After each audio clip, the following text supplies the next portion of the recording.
రాసి ఉంది కాబట్టి మేము ఆపలేదు కాబట్టి మమ్మల్ని వెంటనే డిపోజ్ పేరు పెట్టి మమ్మల్ని పక్కన పెట్టి మమ్మల్ని ఎంక్వైరీ చేసి అప్పుడు కానీ మమ్మల్ని విధులకు హాజరుపరచట్లేదు.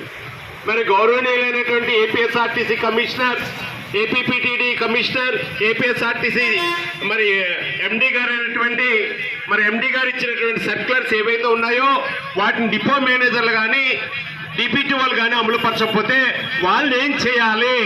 ఇక్కడ ఒక్కటే ప్రశ్న. మేము రేపు గౌరవ ఎండీ గారు మీటింగ్ పిలిచారు, ఆ మీటింగ్ లో కూర్చుంటాం. మా సమస్యలు ఏమి సెటిల్ చేయొద్దు.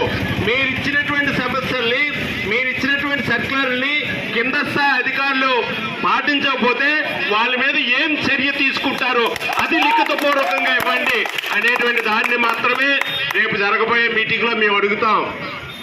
ఇది చాలా హాస్యాస్పదమైంది.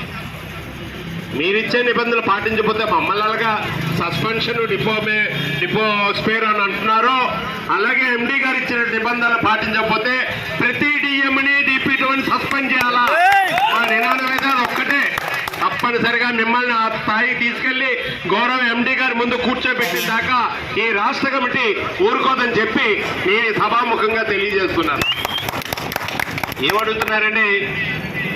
మా ఆరోగ్యం బాగాలేక మేము సిక్కు చేస్తే, అది గవర్నమెంట్ ప్రకారంగా సిక్కు చేస్తే గవర్నమెంట్ డాక్టర్స్ మాకు సిక్కులు సబ్మిట్ చేస్తుంటే మా జీతాలు ఎవరా?